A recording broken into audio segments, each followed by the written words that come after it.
जाएंगे इस होली के त्योहार पर, होली के त्योहार पर उससे कहेंगे कि वो भी संकल्प लें कि किसी परिवार वाले को वो टिकट नहीं देंगे और किसी परिवार वाले से वो वोट मांगने नहीं जाएंगे अगर वो परिवार वालों के खिलाफ है तो। और नहीं तो स्वीकार करें लड़ाई लोकतंत्र में कि लोकतंत्र में जो मजबूती से लड़ेगा उसी के साथ जनता खड़ी दिखाई देगी। और हमें पूरा भरोसा है कि आसपास के क्षेत्र के साथ साथ पूरा उत्तर प्रदेश इस बार गठबंधन पीडीए के साथ, इंडिया गठबंधन के साथ खड़ा दिखाई दे रहा है। हमें उम्मीद है कि पहले से ज्यादा वोटों से इस बार आसपास आप लोग जिताओगे, क्योंकि जिताना आपको है, वोट बढ़ाना आपको है। और सबसे ज्यादा धोखा अगर किसी के साथ हो रहा है तो हमारे किसान और हमारे युवा। और ये आज अगर युवा दिखाई दे रहे हैं, अगर 10 साल और बीजेपी रह गई तो ये सब बूढ़े हो जाएंगे, सब बेकार हो जाएंगे, किसी लायक नहीं होंगे ये। न केवल नौकरी से आपके खिलवाड़ कर रहे हैं बल्कि बीजेपी के लोग आपकी शादी भी नहीं होने दे रहे। और जो काम किए वो तो सब दिखाई दे रहे हैं, काम पे नहीं कहना है। बताओ 10 साल में क्या मुकाबला कर पा रही बीजेपी आपका? जितना काम नेताजी और समाजवादियों ने अपना कभी नहीं कर पाए बीजेपी के लोग। चाहे वो सड़क, बिजली या जो भी सुविधाएं थी, जो सुविधाएं थी वो समाजवादियों की देन है। ऐसी सड़क भी नहीं बना पाए 10 साल में जो हम लोगों ने बना दी। जिस सड़क का नेताजी ने उद्घाटन किया ऐसी सड़क नहीं बना पाए। और एम्बुलेंस खराब कर दी, पुलिस खराब कर दी, भाई जो 100 नंबर था 112 कर दिया, वो खराब कर दी, नहीं कर दी। और पुलिस दूसरे काम में दूसरा काम कर रही है, वो काम छोड़ के दूसरे काम में लगे हुए हैं वो लोग। और अभी मुख्यमंत्री जी आए थे उद्घाटन करने, ये जो अस्पताल खराब कर दिया इसका, सुनने में आ रहा है उन्होंने नई बिल्डिंग में फीता लगवाया था, लेकिन हमारे किसी साथी ने हमें पहले ही वीडियो रिकॉर्ड करके दे दिया, तो हमने उसको ट्वीट कर दिया, फेसबुक पे डाल दिया और जगह चला दिया सोशल मीडिया पे। उसके बाद मुख्यमंत्री की हिम्मत नहीं पड़ी जाकर के उस बिल्डिंग का फीता काटने, क्योंकि वो बिल्डिंग समाजवादियों ने बनाई थी, वो सुपर स्पेशलिटी हॉस्पिटल था। और याद होगा नेताजी हर बार कहते थे हमारे गरीब का इलाज ऐसा हो, चाहे वो दिल्ली हो बंबई में हो, और समाजवादियों ने वैसा अस्पताल बनाया था। ये अगर बनकर के तैयार हो जाता तो किसी भी गरीब को दिल्ली और बंबई नहीं जाना पड़ता, फ्री इलाज इसी मेडिकल कॉलेज में हो जाता। तो इसलिए सब कुछ रोका उन्होंने, सामने दिखाई दे रहा है रोका पड़ा। इसलिए सब किसान भाई और नौजवान लोगों मिलकर के इस बीजेपी को हटा देना। यही होली त्योहार की आपको शुभकामनाएं दे रहा हूँ, बधाई दे रहा हूँ। संकल्प लेकर के जाइए कि बीजेपी का सत्याग्रह करना। बहुत धन्यवाद। पार्टी का भाषण तो उन्होंने कहा कि हम सेमीकंडक्टर की कारखाना लगाना चाहते हैं, सेमीकंडक्टर, और दुनिया का बड़ा कारखाना लगाना चाहते हैं। वो कारखाना आपके यहाँ नहीं लगा, वो जाकर के गुजरात में लग गया। इसलिए सब कुछ वहीं जा रहा है। और इलेक्टोरल बॉन्ड्स बताओ कहां गए सबसे ज्यादा? ये चंदा नहीं है, चंदा तो अपने आप खुश होकर लोग देते हैं, लोग आपका सहयोग करते हैं उसको चंदा बोलते हैं, लोग आपकी मदद करते हैं उसे चंदा बोलते हैं। लेकिन ईडी, सीबीआई और इनकम टैक्स से जो वसूला जाता है वो चंदा कभी नहीं हो सकता, वो वसूली है। और बताओ सबसे ज्यादा वसूली किसने की? इलेक्टोरल बॉन्ड्स जो आए, जो बने, वो सबसे ज्यादा किसके पास पहुंचे? और जब से इलेक्टोरल बॉन्ड से जो उनका बाजा बजा है, बैंड बजा है, उसके बाद तो वो ध्यान हटाने के लिए कार्रवाई कर रहे हैं। कभी कोई सोच सकता है एक ही व्यक्ति एक को पैसा दे तो वो कह रहे हैं कि काला धन है, और वही कंपनी बीजेपी को अगर पैसा दे तो वो चंदा। ये पता है वो नहीं पता है कि एक ही कंपनी जिसने पैसा दिया तो उसको तो दूसरी तरीके से फंसा रहे हैं, और एक अगर कागज पे दे दे पैसा तो वो लीगल है, वो बेईमानी नहीं है। एक पे आरोप लग रहा कुछ करोड़ का, और उसी कंपनी ने 30 करोड़ से ज्यादा पैसा भारतीय जनता पार्टी को पहुंचाया इलेक्ट्रॉल बॉन्ड से। ये तो बात सब जानते हैं, ये सब जानते हैं, कहीं छिपा नहीं है। अब तो ताज्जुब कर गया, जो अपने आप को गरीब बोलते थे उन्होंने 1000 करोड़ रुपए दे दिया बीजेपी को। जब कभी मुलाकात होती थी उनसे तो हम लोग कहते थे कि भाई कुछ मदद करो पार्टी की, तो कहते थे घाटे में हैं हम। लेकिन हम धन्यवाद देते हैं सुप्रीम कोर्ट को, इलेक्शन कमीशन की, उनकी भी पोल खोल दी कि वो घाटे वाले नहीं, वो 1000 करोड़ से ज्यादा रुपए बीजेपी को देने वाले हैं। सोचिए, इसलिए छिपाने के लिए सब कार्रवाई हो रही है, और छिपाने के लिए कुछ भी कर सकती है भारतीय जनता पार्टी। इसलिए सावधान रहना। और ये जाने वाला चुनाव है, भारतीय जनता पार्टी के विदाई का समय है, होली का त्योहार, और उत्तर प्रदेश में जिस तरीके से लोग स्वागत करते हैं, बीजेपी का 2014 में स्वागत भी अच्छा किया था यहाँ की जनता ने, और हमें पूरा भरोसा है कि 24 में विदाई भी शानदार होगी। ऐसी विदाई होगी कि याद रखेंगे। और हमारी आपकी सबसे बड़ी जिम्मेदारी है समाजवादियों की, क्योंकि उत्तर प्रदेश से हटेंगे तो ये देश से हटेंगे। तो बड़ा होगा। कन्नौज का एक नौजवान ब्रजेश पाल, जब से नौकरी नहीं मिली तो उसने अपनी डिग्री जला दी। उसने डिग्री जलाते हुए पत्र में लिखा कि जो डिग्री हमें नौकरी नहीं दिला सकती उस डिग्री का क्या हम करें। उसने डिग्री जला करके आत्महत्या कर ली। परीक्षा कैंसिल हुई, आपको याद होगा, फरीदाबाद से एक बेटी ने आत्महत्या कर ली।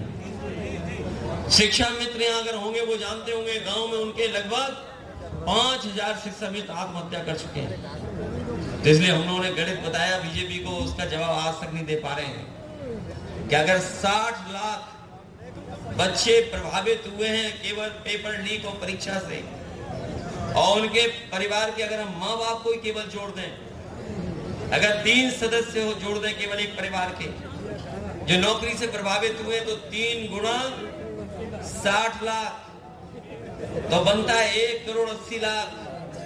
और 1 करोड़ 80 लाख अगर हम भाग दे दें 80 लोकसभा से, तो 2,25,000 वोट इनका कम हो रहा है हर लोकसभा में।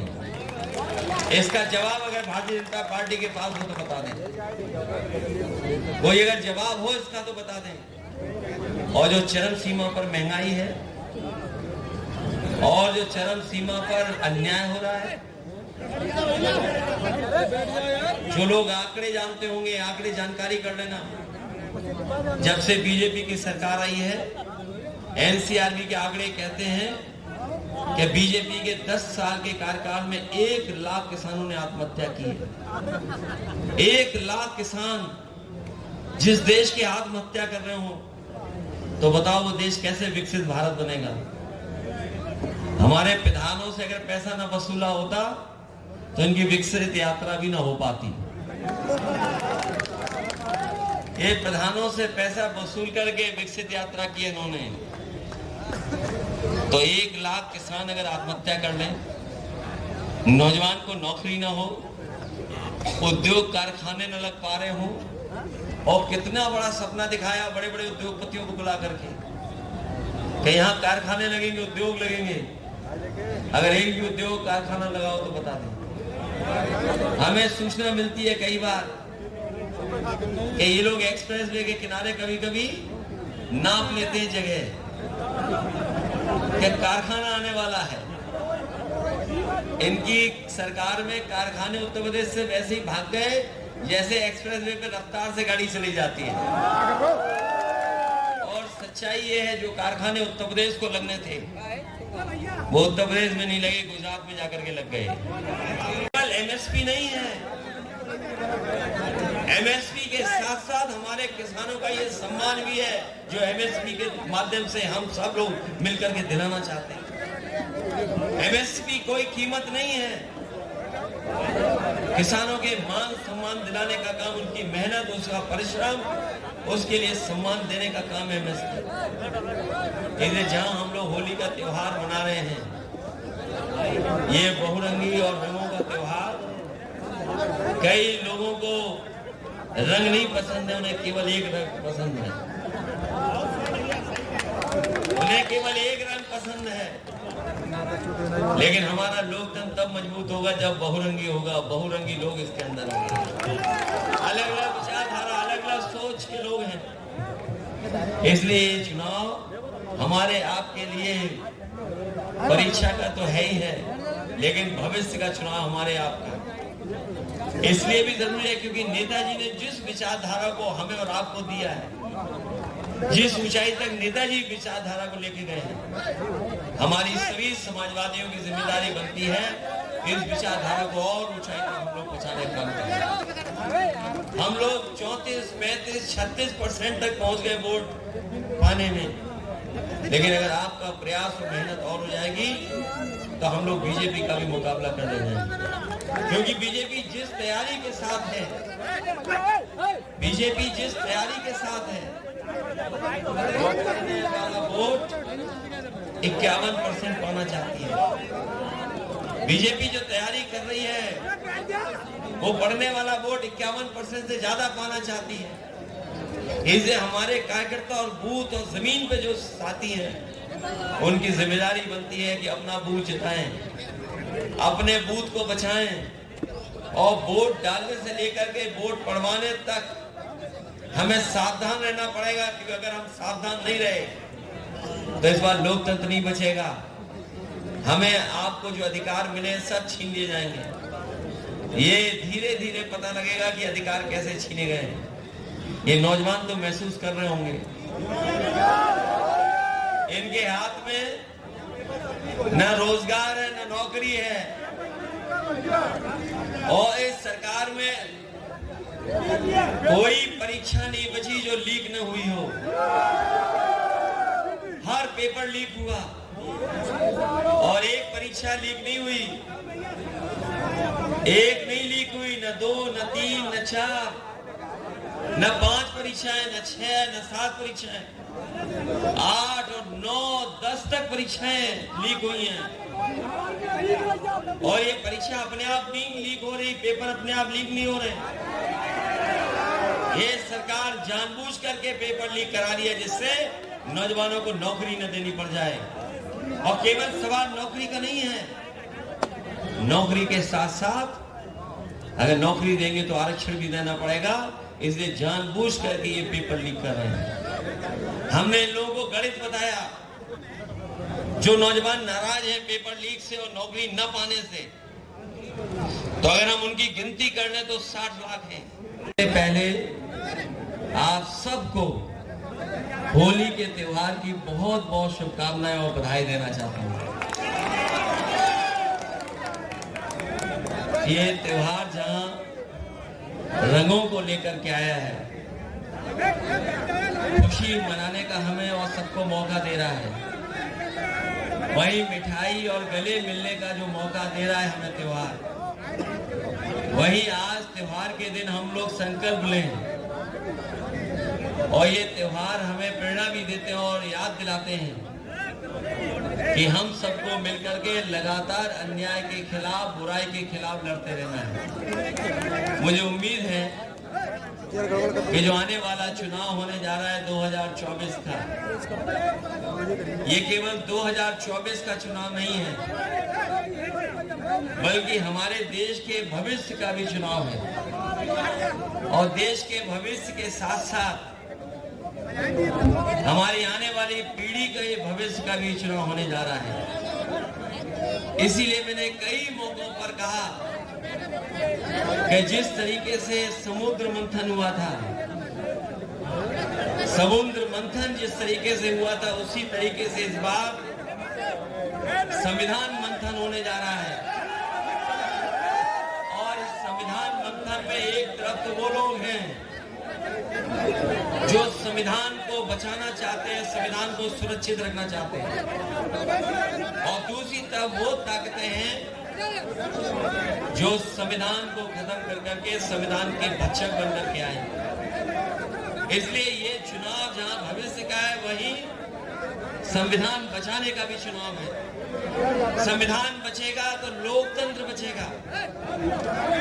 बीजेपी हटेगी तो हमारा संविधान और लोकतंत्र दोनों बचने का काम होगा। इसलिए 24 का केवल चुनाव लोकसभा का नहीं है, बल्कि हमारे आपके भविष्य का भी चुनाव है। अभी आपने और हमने तेजिंदर वृक्ष आपको सुना। ये तेजिंदर वृक्ष ही वही है